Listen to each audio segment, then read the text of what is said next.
إلا من ارتضى من الرسول وقال أيضا قالوا سبحانك لا علم لنا إلا ما علمتنا إنك أنت العليم الحكيم صدق الله مولانا العظيم. قال نبينا صلى الله عليه وسلم اتقوا فراسة المؤمن فإنه ينظر بنور الله صدق رسول الله صلى الله عليه وسلم.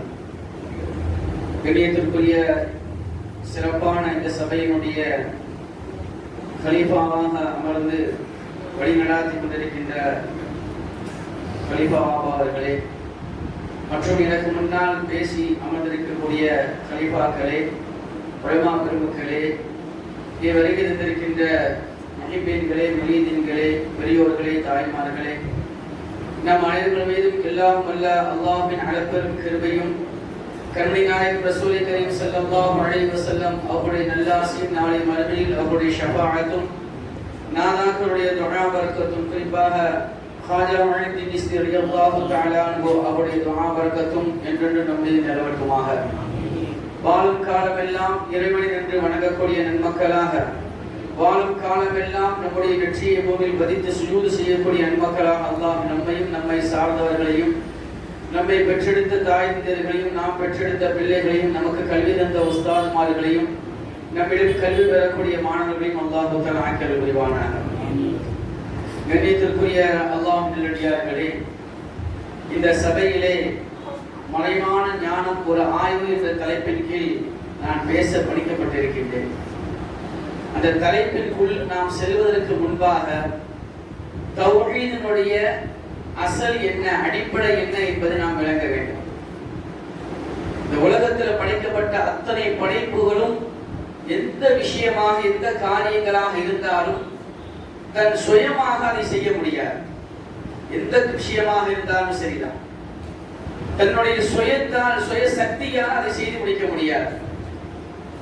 நாம் பார்க்கக்கூடிய பார்வையும் கூட நம்முடைய ஆற்றலை கொண்டு அல்ல, நாம் பேசக்கூடிய பேச்சையும் கூட நம்முடைய ஆற்றலை கொண்டு அல்ல, நாம் கேட்பது, நாம் எந்த செயலை செய்தாலும் கூட எல்லா விஷயங்களும் எல்லா சக்திகளும் நம்மை கொண்டு அல்ல, ரப்பை கொண்டு மாத்திரம்தான்.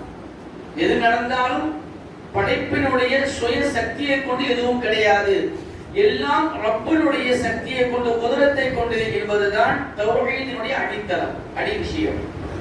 தௌஹீதினுடைய அடிப்படையான விஷயம் எந்த காரியமாக இருந்தாலும் அதை ஒரு மனிதன் தன்னுடைய சுய சக்தியினால் அதை நிறைவேற்ற முடியாது. ரப்பினுடைய ஆற்றலை கொண்டு, சக்தியை கொண்டுதான் முடியும் என்பதுதான் தௌஹீதினுடைய அடித்தளம். அந்த கண்ணோட்டத்தோடு நாம் இல்முல் கைபை நோக்க வேண்டும். மறைவான ஞானத்தை நாம் எப்படி நோக்க வேண்டும் என்று சொன்னால், முன்னால் சொன்ன அந்த செய்திகளை எல்லாம் நாம் எடுத்து இந்த விஷயத்தை ஒவ்வொன்றையும் நாம் ஒப்பிட்டு பார்க்கும் பொழுது நாம் மறைவான ஞானத்தினுடைய முழு விஷயத்தை நாம் அறிந்து கொள்ளலாம். மறைவான ஞானம்னா என்ன, அது முதல்ல விளக்கம். நம்முடைய ஐம்புலன்களாலும் அறிந்து கொள்ள முடியாத, விளங்க முடியாத ஒரு விஷயத்திற்கு தான் இல்முல் கைப்னு சொல்லுவாங்க. இல்முல் கைப்னா எல்லா விஷயத்தையும் நம்மால் தெரிய முடியாது. அப்ப இல்முல் கைபுக்கு சொந்தக்காரன் யார் என்பதை அல்லாஹ் குர்ஆனில் சொல்லுவான். ஆலிமுல் கைபி வ ஷஹாதா, அல்லாஹ் தான் மறைவானவற்றைக்கும் ஆலிமாக இருக்கின்றான். உலகத்தில் அல்லாஹ் சொல்லுவான் வஇந்தஹு மஃபாத்தீஹுல் கைப், மறைவான செய்திகள், மறைவான விஷயங்களுடைய அத்தனை சாவிகளும் என்னிடத்தில் இருக்கின்றது என்பதாக அல்லாஹ் சொல்லுவான். அதே மாதிரி அல்லாஹ் குர்ஆனிலே சூரத்துல் ஜின்ல சொல்லுவான் ஆலிமுல் கைபி ஃபலா யுத்ஹிரு அலா கைபிஹி அஹதா. அந்த இல்முல் கைப் என்று சொல்லக்கூடிய மறைவான ஞானத்தை அல்லாஹ் தனக்கு வைத்திருக்கின்றான். ஃபலா யுத்ஹிரு அலா கைபிஹி அஹதா, அந்த ஞானத்தை யாருக்கும் கொடுப்பது கிடையாது, வெளிப்படுத்துவது கிடையாது. அப்ப இந்த ஆயத்துல இந்த பகுதியை மட்டும் வச்சிட்டு இன்னைக்கு சிலர்கள் எப்படி சொல்வாங்கன்னா, அல்லாஹ்வுடைய ரசூலுக்கு மறைவான ஞானம் கிடையாது, அல்லாஹ்வுடைய ரசூலுக்கு கிடையாது, அதே மாதிரி அல்லாஹ்வுடைய நேசர்களுக்கும் அந்த நிலை கிடையாது என்பதாக பேசக்கூடிய காலகட்டம் நாம் இருப்பது. நம்முடைய அசல் தௌஹீத், நம்முடைய அகீதா என்னவென்று சொன்னால், எல்லாம் ரப்புக்கு மாத்திரம் தான் தெரியும். ஆனால் அந்த ஆயத்தினுடைய அடுத்து அல்லாஹ் சொல்வான் இல்லா மனிர்ததா மின் ரசூல், அல்லாஹ் தன்னுடைய ரசூல்மார்கள் இருந்து யாரை அல்லாஹ் தேர்ந்தெடுத்துக் கொண்டானோ, யாருக்கு கொடுக்க வேண்டும் என்று அல்லாஹ் நாடுகின்றானோ அவர்களுக்கு அதை கொடுப்பான் என்பதாக அல்லாஹ்வே குர்ஆனில் சொல்வான். அப்போ இல்முல் கைப், மறைவான விஷயத்தினுடைய ஞானம், மறைவான ஞானம் என்பது அல்லாஹ்வுக்கு மாத்திரம்தான் சொந்தம். இருந்தாலும் கூட அல்லாஹ் தன்னுடைய ரசூல்மார்கள் இருந்து யாருக்கு நாடுகின்றானோ, அல்லாஹ் தன்னுடைய நேசர்களுக்கு யாருக்கு அதை காட்டி கொடுக்க வேண்டும் என்று நாடுகின்றானோ அவர்களுக்கு அல்லாஹ் வெளிப்படுத்துவான் என்பதை தான் நபிநாயகம் ஸல்லல்லாஹு அலைஹி வஸல்லம் ஹதீஸ் நமக்கு சொல்லித் தரும். ஸல்லல்லாஹு அலைஹி வஸல்லம் அவரை பத்தி நிறைய சொல்லலாம் நினைச்சேன், ஒரு சின்ன விஷயம் மாத்திரம் சொல்றேன்.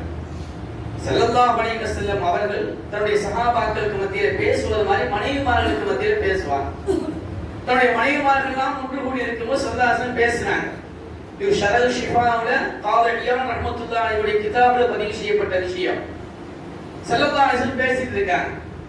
அவர் பேசிட்டு இருக்கும்போது ஸல்லல்லாஹு அலைஹி வஸல்லம் சொன்னாங்க, ஐயத்துகுன்ன ஸாஹிபத் ஜமல் அதுபத், அதாவது உங்கள ஒரு ஆளு ஒட்டகத்தோட போவீங்க, ஒரு இடத்துக்கு யுத்தத்துக்கு போவீங்க. அந்த யுத்தத்திற்கு போகும்போது அலைஹா துப்பஹுல் கிலாபுல் அவ்அப், அவ்அப் என்று சொல்லக்கூடிய இடத்துல அவங்க தங்கி இருக்கும்போது நாய் குறைக்கும்.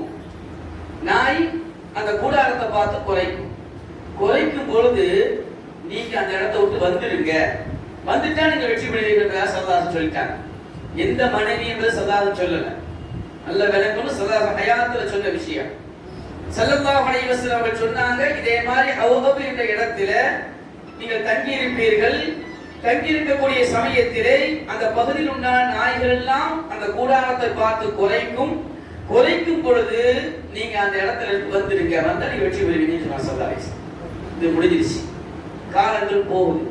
ஸல்லல்லாஹு அலைஹி வஸல்லம் அவர்கள் காலத்திற்கு பின்பாக அபூபக்கர் நாயகத்தினுடைய காலம், ஹஜ்ரத் உமர் ரலியல்லாஹு அன்ஹு காலம், ஹஜ்ரத் உஸ்மான் ரலியல்லாஹு அன்ஹு காலம். ஹஜ்ரத் உஸ்மான் ரலியல்லாஹு கொல்லப்படி ஷஹீதாக்கப்படுகிறார். ஷஹீதாக்கப்பட்டதற்கு பின்பாக খিলাফத்திற்கு ஹஜ்ரத் அலி ரலியல்லாஹு வருகிறார்கள். அது சோதனையான காலம். அந்த খিলাফத்துடைய நேரத்தில் உஸ்மான் ரலியல்லாஹு தஆலா அன்ஹு கத்லுக்காக வேண்டி கொலை செய்யப்பட்டதற்காக வேண்டி நாம் அதுக்காக வேண்டி பகரத்தை வாங்க வேண்டும், முடிவு தெரிய வேண்டும் என்பதற்காக வேண்டி சஹாபாக்களுக்கு மத்தியில் சின்ன பிரச்சனை ஏற்படுது. அப்போ அலி ரலியல்லாஹு தலைமையில ஒரு கூட்டம், முஆவியா ரலியல்லாஹு தஆலா அவருடைய தலைமையில ஒரு கூட்டம் பிரிகிறாங்க. ரெண்டு பிரிஞ்சு இருக்கும் பொழுது இங்கதான் பிரச்சனை ஆரம்பம். இதுல யார் யாரெல்லாம் ஹஜ்ரத் முஆவியா ரலியல்லாஹு இருந்தாங்க அப்படின்னு சொன்னா, ஹஜ்ரத் சுபைர் ரலியல்லாஹு அன்ஹு பெரும் சஹாபிகள் எல்லாம் முஆவியாவோட இருக்காங்க, முஆவியா ரலியல்லாஹுவோட இருக்கிறாங்க. அதுல ஒண்ணு அன்னை ஆயிஷா ரலியல்லாஹு தஆலா அன்ஹு இருக்கிறாங்க. ஆயிஷா ரலியல்லாஹு தஆலா அன்ஹா அவங்களும் முஆவியா ரலியல்லாஹு தஆலாவோட இருக்கிறாங்க. அந்த படையில இருக்காங்க. ஜக்தி ஜமான் சொல்லுவாங்க, ஜமல் யுத்தம் சொல்லுவாங்க. போரான் யுத்தத்திற்காகவே போகும்போது ஆயிஷா நாயகி ஒரு இடத்துல கூடாரம் அடிச்சு அமர்றாங்க. கூடாரம் அடித்து அமரக்கூடிய நேரத்திலே அங்க இருக்கும் பொழுது அந்த கூடாரத்துக்கு பக்கத்திலே சுற்றி நின்று நாய்கள் எல்லாம் குறைக்கின்றது. இதை பார்த்துட்டு ஆயிஷா நாயகி வந்து கேட்டாங்களாம், இது எந்த இடம் என்பதாக கேட்கிறாங்க. இது எந்த இடம், நான் நிற்கக்கூடிய இடம், நான் இருக்கக்கூடிய இடத்தினுடைய பேர் என்ன என்பதாக கேட்கிறாங்க. அப்பொழுது கேட்கும் பொழுதுதான் அங்கு இருந்தவர்கள் சொன்னார்களாம், இது ஹவ்அப் என்று சொல்லக்கூடிய இடம் என்பதாக சொன்னாங்க. ஹவ்அப் என்று சொல்லக்கூடிய இடம். அப்போ ஆயிஷா நபி சொல்றாங்க, நான் உடனடியாக திரும்பி ஊருக்கு என்பதாக சொன்னாங்க. இந்த இடத்தை விட்டு நான் உடனடியாக நான் திரும்ப போகின்றேன், நான் கிளம்புகின்றேன் என்பதாக ஹஜ்ரத் ஆயிஷா நாயகி அவர்கள் அந்த இடத்தை விட்டு கடந்து சென்றார்கள். இந்த இடத்தை விட்டு வெளியேறினார்கள். அவர்கள் ஊருக்கு வந்தார்கள் என்பதாக பின்னால் வரக்கூடிய வரலாறு. இங்கு நான் சொல்ல வரக்கூடிய விஷயம் என்னவென்றால், அல்லாஹ் சொல்கிறான், இல்லா மன் தவாமின் ரசூல், நான் என்னுடைய ரசூல்கள் என்றும் நான் யாருக்கு நாடினேனோ அவர்களுக்கு மறைவான விஷயங்களை சொல்வேன் என்பதாக அல்லாஹ் குர்ஆனில் சொல்கின்றான் அல்லவா. ரசூலுல்லாஹி ஸல்லல்லாஹு அலைஹி வஸல்லம் ஹயாத்தோடு வாழும் பொழுது பின்னால் ஒரு பிரச்சனை வரும். அந்த பிரச்சனையிலே என்னுடைய மனைவிமார்கள் ஒருவர் அவர்களுக்கு எதிராக இருப்பார்கள். எது ஹக்கு என்பதை விளங்காத நிலையில் இருக்கும் பொழுது அந்த இடத்திலே நாயினுடைய குறைத்தலை கேட்டீர்கள் என்று சொன்னால் நீங்கள் இருப்பது சரியான பாதை அல்ல, அங்கிருந்து நீங்கள் திரும்பி வந்து விடுங்கள் என்பதாக ஸல்லல்லாஹு அலைஹி வஸல்லம் சொன்ன அந்த செய்தியை ஹஜ்ரத் ஸல்லல்லாஹு அலைஹி வஸல்லம் எப்பொழுதோ நடக்க இருக்கக்கூடிய செய்தியை முன்னாடியே ஸல்லல்லாஹு அறிவிச்சாங்க. இதுதான் இல்முல் கைப். அல்லாஹ்வுக்கு தான் சொந்தம். நான் சொன்னதை போன்று எல்லாம் அல்லாஹ்வுக்கு சொந்தம். அவன் ஆற்றலை கொண்டு அல்லாஹ் தன்னுடைய நபிக்கு சொல்லிக் கொடுத்தான். அவனுடைய ஆற்றல் மூலமாக, குதிரத்தின் மூலமாக, வல்லமையின் மூலமாக அல்லாஹ் தஆலா தன்னை நேசித்த தான் யாரை நேசிக்கின்றானோ அந்த வழிமார்களுக்கும் அல்லாஹ் சொல்லி கொடுப்பான் என்பதைதான் நபிநாயகம் ஸல்லல்லாஹு அலைஹி வஸல்லம் நமக்கு சொல்லி தந்தார். எப்படி நபிமார்களுக்கு அல்லாஹ் சொன்னானோ அதே மாதிரி வழிமார்களுக்கு அல்லாஹ் சொல்லி கொடுப்பான். எல்லா விஷயம் மறைவான விஷயங்கள் அல்லாஹ் சொல்லி கொடுப்பான். இதுதான் நம்முடைய அகீதா. அஹ்லுஸ் சுன்னத் ஜமாஅத்துடைய கொள்கை என்னன்னா, அல்லாஹ் தன்னுடைய குதிரத்தை கொண்டு தன் நாட்டத்தின் அடிப்படையிலே தன்னை நேசித்த தான் யாரை நேசிக்கின்றானோ அந்த விலாயத்து பெற்ற வழிமார்களுக்கும் விஷயங்களை சொல்லி கொடுப்பான் என்பதுதான் நம்முடைய அகீதா. ஸல்லல்லாஹு அலைஹி வஸல்லம் சொன்னார்கள், இத்தகு ஃபிராசத்துல் முஃமின் ஃபஇன்னஹு யன்துரு பிநூரில்லாஹ். முஃமினுடைய ஃபிராசத்தான பார்வையை நீ பயந்துக்கோ என்று நம்ம ஸல்லல்லாஹு நீங்கள் பயந்து கொள்ளுங்க. ஏன்னா ஃபஇன்னஹு யன்துரு பிநூரில்லாஹ், அவன் அல்லாஹ்வுடைய நூரை கொண்டு பார்க்கறான் என்று நம்ம ஸல்லல்லாஹு அலைஹி வஸல்லம். உண்மையான முஃமின்கள் அல்லாஹ்வுடைய நேசத்தை பெற்ற நல்லடியார்களுடைய பார்வை என்பது அல்லாஹ்வுடைய நூரை கொண்டு பார்க்கின்றார். அவர்களுக்கு எதுவும் மறைந்ததல்ல, எல்லாவற்றையும் முன்னால் சொல்வார்கள். சொல்லக்கூடிய ஆற்றலை அல்லாஹ் கொடுத்தான். அல்லாஹ் தன்னுடைய நூரின் மூலமாக பார்க்க வைத்தான், தன் நூரை கொண்டு பேச வைத்தான். பின்னால் என்ன நடக்கும் என்பதை எல்லாம் அல்லாஹ் சொல்லக்கூடிய ஆற்றலை வழிமார்களுக்கும் நபிமார்களுக்கும் அல்லாஹ் கொடுத்தான் என்பதுதான் நம்முடைய அகீதா. நம்முடைய சுன்னத் ஜமாஅத்தினுடைய அகீதா, அல்லாஹ் நாடினால் யாரை அல்லாஹ் தேர்ந்தெடுத்தானோ அவர்களுக்கு மறைவான விஷயத்தை கற்றுக் கொடுப்பான். இது நம்முடைய அகீதா. எந்த அளவுக்கு அல்லாஹ் குர்ஆன்ல ஸல்லல்லாஹு சொன்னாங்க அல்லவா, இதா அஹபபதுஹு, ஒரு அடியான அல்லாஹ் பிரியப்பட்டுட்டான் அப்படின்னு சொன்னா, சமஅஹுல் லதி யஸ்மஉ பிஹி, அவன் கேட்கும் செவியாக அல்லாஹ் மாறி விடுகின்றான். வ பஸரஹுல் லதி யுப்சிரு பிஹி, அவன் பார்க்கும் பார்வையாக அல்லாஹ் மாறி விடுகின்றான். வ யதஹுல் லதி யுப்திஷு பிஹா, அவன் பிடிக்கும் கரமாக மாறி விடுகின்றான். வ ரிஜுல் லதி யம்ஷி பிஹா, அவன் நடக்கும் பாதமாக அல்லாஹ் மாறி விடுகின்றான். ஸல்லல்லாஹு அலைஹி வஸல்லம் ஹதீஸ், புகாரில் வரக்கூடிய ஹதீஸ். எப்படி அவனை நான் பிரியப்பட்டு விட்டால், அவன் என் பக்கம் நெருங்கி வரக்கூடிய சமயத்தில் நான் அவனை நேசித்து விட்டால், அவன் பார்க்கும் பார்வையாக, கேட்கும் செவியாக, பிடிக்கும் கரமாக, நடக்கும் காலாக நான் மாறிவிடுகின்றேன். எந்த அளவுக்கு என்று சொன்னால், அவன் என்னிடம் ஏதாவது ஒன்றை கேட்டால் நான் உடனே கொடுத்து விடுவேன். அவன் எதை விட்டு பாதுகாப்பு தேடுகின்றான், நான் உடனடியாக பாதுகாப்பு வழங்கி விடுவேன் என்பதாக அல்லாஹ் சொன்னதாக நபிநாயகம் ஸல்லல்லாஹு அலைஹி வஸல்லம் சொல்லி தருகின்றார். அப்ப இந்த அடிப்படையில் நாம் பார்க்கும் பொழுது அல்லாஹ்வுடைய நேசத்தை பெற்ற வழிமார்களுக்கும் அல்லாஹ் மறைவான விஷயத்தை சொல்லி கொடுப்பான் என்பதைதான் ஸல்லல்லாஹு அலைஹி வஸல்லம் ஹதீஸ் நமக்கு சொல்லித் தரும். கண்ணியத்திற்குரிய பெருமக்களே, நிறைய விஷயங்கள் நாம் பார்க்கலாம். நாம் பல தடவை சொல்லிருக்கக்கூடிய விஷயம் தான். கௌஸ் நாயகம் பகதாதுல ஓதிக்கொண்டிருக்கும் பொழுது யூசுஃபுல் ஹமதானி என்று சொல்லக்கூடிய ஷேഖை சந்திக்கிறதுக்காண்டி போனாங்க. இதுல பல படிப்பினைகள் இருக்கு. நமக்கு இந்த நிகழ்ச்சியில பல படிப்பினைகள் நாம் எடுத்துக்கொள்ளலாம். ஷேഖை சந்திக்கிறதுக்காண்டி யூசுஃபுல் ஹமதானி என்று சொல்லக்கூடிய ஷேഖை சந்திக்க போறாங்க. போகும்பொழுது கௌஸ் நாயகம் தன்னோடு கல்வி பெறக்கூடிய 2 மாணவர்கள், நண்பர்கள், இப்னு சகா அப்படின்னு சொல்லக்கூடிய ஒரு ஆள், அபி அஸ்லூன் என்று சொல்லக்கூடிய ஒரு நபர், 2 நபர்களையும் அழைத்துக் கொண்டு வாருங்கள், நான் ஷேഖை சந்திக்க செல்கிறேன், நீங்களும் வரீங்களான்னு கேட்கிறாங்க கௌஸ் நாயகம். சரி நாங்களும் வரோம்னு சொல்லி வராங்க. அப்ப யூசுஃப் ரஹ்மான் ரஹ்மத்துல்லாஹி சந்திப்பதற்காண்டி போகும்போது இந்த 2 பேரும் பேச ஆரம்பிக்கிறாங்க. அதுல அபி அஸ்லூன் சொன்னாங்களா, நான் சில கேள்விகளை அந்த யூசுஃப் ரஹ்மான் ரஹ்மத்துல்லாஹி கேட்கணும், அதுக்கு அவங்க எப்படி பதில் சொல்றாங்க பார்ப்போம், அவரை சோதிக்கணும் அப்படின்னு ஆசைப்பட்டாங்க. இப்னு சக்கா என்ன சொன்னாங்க, நான் சில கேள்விகளை கேட்கணும், கேட்டு அந்த கேள்விக்கு பதில் தெரியாத நிலையில் அவரை உருவாக்கி அவர் திறனுவதை பார்த்து நான் சந்தோஷம் அடையும், அதுக்கு நான் வரேன் என்பதாக சொன்னாங்க. இப்ப கௌஸ் நாயகம் சொன்னாங்கன்னா, இப்ப நான் அந்த விஷயத்துக்காண்டி வரல, எனக்கு துஆ மட்டும் போதும் என்பதாக சொல்லிட்டு வராங்க. 3 பேர் வந்து சந்திக்கிறாங்க. சந்திக்க வந்து சலாம் சொல்லிட்டு உள்ள போன உடனேயே யூசுஃப் ரஹ்மான் ரஹ்மத்துல்லாஹி சொன்ன வார்த்தை என்ன தெரியுமா? முதலாக அபு அஸ்லூனை கூப்பிட்டு சொன்னாங்களா, நீங்க என்ன பார்க்க வந்திருக்கீங்க, இந்த கேள்விகள்லாம் நீங்க கேட்கணும் என்பதாக மனசுல வச்சிருக்கீங்க, இந்த கேள்விக்கு பதில் இதுதான் அப்படின்னு சொல்லிட்டு சொன்னாங்களா. அல்லாஹ் உனக்கு நிறைய இல்ம தருவான், ஆனா இல்ம தந்தாலும் கூட அந்த இல்மை கொண்டு எந்த பயனும் இருக்காது என்பதாக அபி அஸ்லூனை பார்த்து சொல்லி முடிச்சிட்டாங்க. 2வது இப்னு சக்காவை பார்த்து சொன்னாங்களா, இப்னு சக்காவே, நீ இந்த கேள்வியெல்லாம் கேட்டு நீ மடக்கணும் என்பதாக நினைத்து வந்திருக்கின்றாய், உன் கேள்விக்கு உண்டான பதில் இதுதான் என்பதாக அந்த கேள்விக்கு உண்டான பதில் சொல்லிட்டு சொன்னாங்களா, குஃபுருடைய நெருப்பை உன் தலையின் மீது நான் பார்க்கின்றேன் என்பதாக சொல்லி முடிச்சிட்டாங்க. உங்களுடைய நெருப்பு உன் தலைக்கு மேல பார்க்கணும்னு சொன்னாங்க. யூசுப் ரஹ்மான் ரஹ்மத்துல்லாஹி உங்களுடைய நெருப்பு எரியுது என்பதாக சொன்னாங்க. கௌஸ் நாயகத்தை பார்த்து சொன்னார்களாம், அல்லாஹ் தஆலா உன்னை மிகப்பெரிய விலாயத்துடையவனாக மாற்றி விடுவான் என்பதாக சொன்னாங்க. சொல்லி 3 பேர் வந்துட்டாங்க. அபியசூர் சொல்றாங்க, நான் நிறைய கல்விகளை கற்றேன், நிறைய இல்மு அல்லாஹ் எனக்கு கொடுத்திருந்தான். ஆனா என் கல்வியை கொண்டு எந்த பயனும் கிடைக்கல. நான் என்னுடைய அரசருக்கு வேலை செய்யக்கூடியவனா தான், பணியாளனா இருக்கேன்.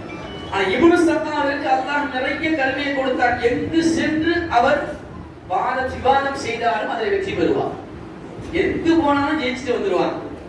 ஆனால் கடைசி அவர் நிலை, ஒரு விவாதத்திற்கு சென்றால், விவாதம் செய்தால், விவாதம் செய்து அவர் வெற்றி பெறக்கூடிய நிலை வரும் பொழுது யார் அவரோடு விவாதம் செய்தார்களோ அவங்க சொன்னாங்க, நீ தோத்துட்டேன்னு சொன்னா என் மகளை உனக்கு நான் கட்டி வச்சிருந்தேன்னு சொன்னாங்க. அந்த பெண்ணுக்காக வேண்டி இவர் தோற்றார். அந்த பெண்ணை நிக்காக செய்தார். நிக்காக செய்து அவர் இஸ்லாத்தை விட்டு நசாராவாக மாறி போனார். நசாரா மாறின மட்டுமல்ல, கடைசியில் அவர் நிலையை நான் பார்த்தேன். பகதாதினுடைய திரு வீதியிலே யாசகம் கேட்டுக்கொண்டு அலைந்தார் என்பதாக சொன்னாங்க. எல்லா வழிமார்களுக்கும் தலைவராக பதவி அல்லாஹ் கொடுத்தார் என்பதை அபியாசம் சொல்லி தருவாங்க. இங்க நான் சொல்ல வரக்கூடிய விஷயம், இந்த நிகழ்ச்சியிலிருந்து நாம் பெறக்கூடிய படிப்பு என்ன தெரியுமா? ஒரு ஷேகா, காமிலான ஷேகா இருந்தா, ஒரு காமிலான ஷேக் என்ன செய்வாங்கன்னா, யார் யார் எதற்காக வேண்டி வராங்க என்பது முன்னாடியே சொல்லுவாங்க. முன்னாடியே அறிவிக்கக்கூடிய ஆற்றலை அல்லாஹ் அவர்களுக்கு கொடுப்பான். இந்த விஷயத்திற்காக வேண்டி வந்திருக்கின்றாய், உனக்கு எது தேவை, நீ எதை நாடி வந்திருக்கின்றாய் என்று சொல்லக்கூடிய ஆற்றலை அல்லாஹ் கொடுப்பான்.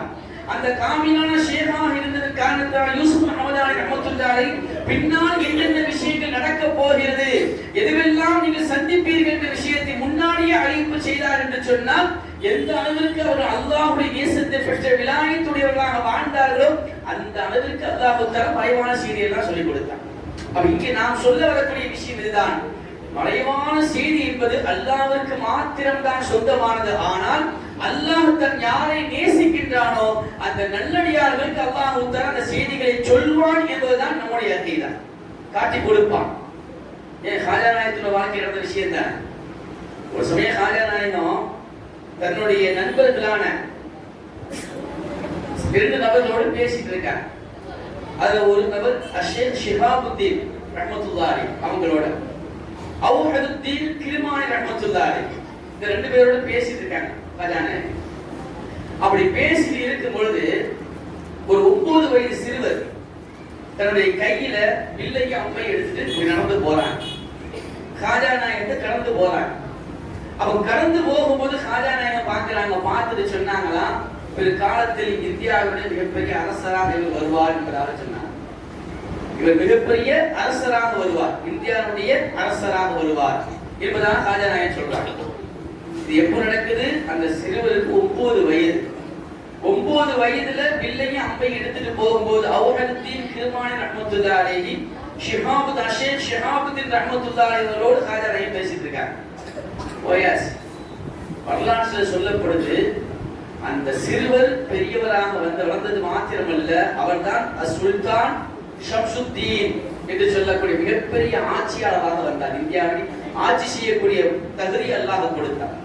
எப்படி ஆட்சி செய்தாங்க தெரியுமா? 1 வருஷம் 2 வருஷம் இல்ல, 26 ஆண்டுகள் ஆட்சி செய்தார்.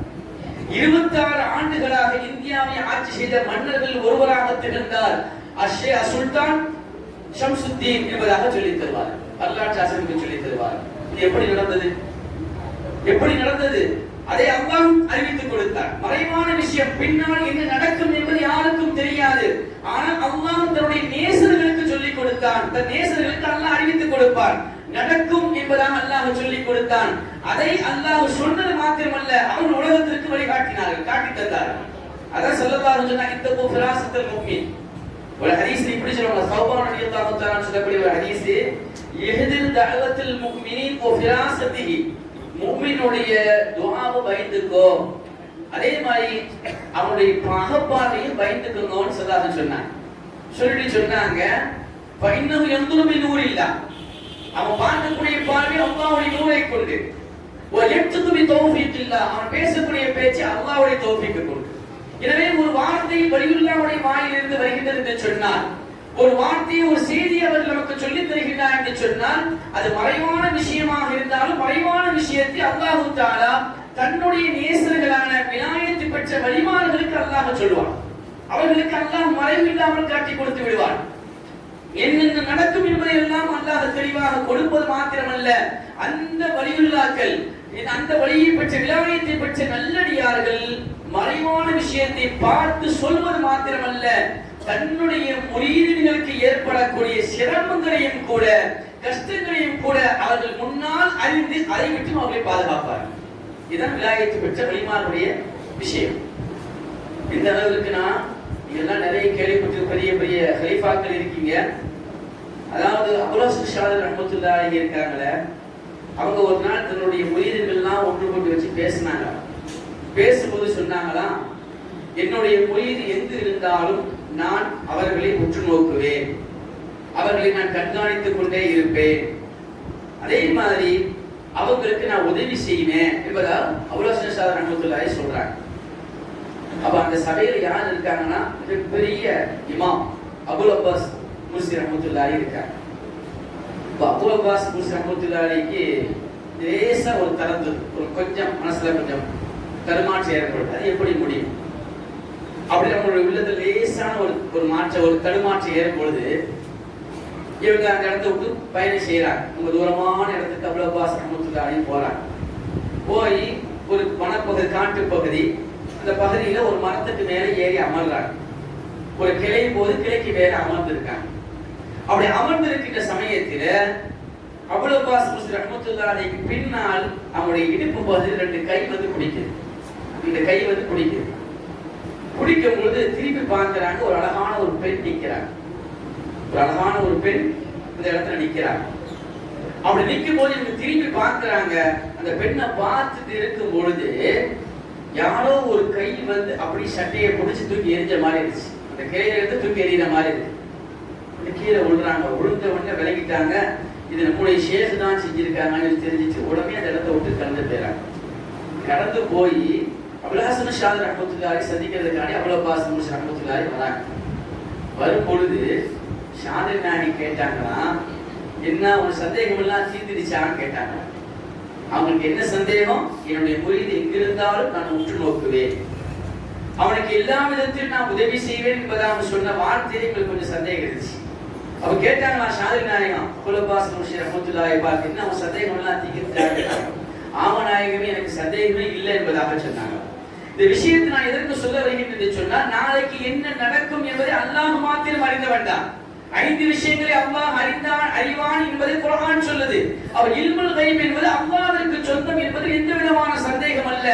ஆனாலும் கூட அல்லாஹ் தான் யாரை விரும்புகின்றானோ, தன் யாரை நாடுகின்றானோ, தன் யாரை பிரியப்படுகின்றானோ அவர்களுக்கு ரசூலாக இருந்தாலும் சரி, வலிமார்களாக இருந்தாலும் சரி அல்லாஹ் காட்டி கொடுப்பான்.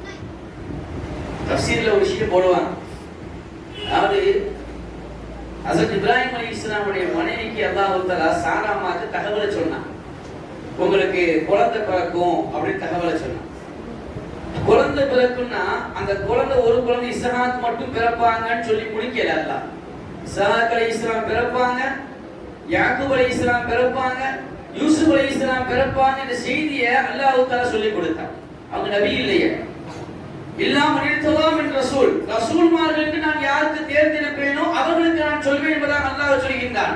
ஆனால் அவர் ரசூலாக இல்லை, ஆனால் ஒரு பெண் அல்லாஹ்வுடைய வலியாக இருந்தார். அப்ப அல்லாஹ்வுடைய நேசத்தை பெற்றவர்களாக இருந்தார்கள் சாராமா. அந்த சாராமாக்கு அல்லாஹ் சொன்னான், உங்களுக்கு நான் யாரை தருவேன்? ஒரு ஆண் குழந்தை அல்ல, அடுத்து இஸ்ஹாக் அலைஹிஸ்ஸலாம், யாக்கூப் அலைஹிஸ்ஸலாம், யூசுப் அலைஹிஸ்ஸலாம் என்ற செய்தியை, மறைவான செய்தியை அல்லாஹ் தஆலா ஹஜ்ரத் சாராமா அலைஹிஸ்ஸலாம் அவங்களுக்கு சொல்லிக் கொடுத்தார். அப்ப இதுதான் நாம் சொல்கின்றோம், இல்முல் கைப் என்பது மறைவான விஷயங்கள் ஞானம்தான். ஆனால் அல்லாஹ் அதை தன் கையில் வைத்தாலும் கூட தான் யாருக்கு பிரியப்படுகின்றானோ, தான் யாரை நேசிக்கின்றானோ அவர்களுக்கு அல்லாஹ் வெளிப்படுத்தி காட்டுவான் என்பதுதான் சுன்னத் ஜமாஅத்தினுடைய அகீதா என்பது எந்த விதமான சந்தேகம் அல்ல. எனவே நாம் அல்லாஹ்வும் ரசூலும் எதை சொல்லி தந்தார்களோ, அவர்களை பின்பற்றி வாழ்ந்த சஹாபாக்கள், வலிமார்கள் நமக்கு எதை பாதையாக காட்டி தந்தார்களோ அந்த வழியில் நடப்பதற்கு எல்லாம் அல்ல அல்லாஹ் நம் அனைவருக்கும் அருள் புரிவானாக என்று துஆ செய்தவனாக என் உரையை முடித்துக் கொள்கிறேன். அஸ்ஸலாமு அலைக்கும்.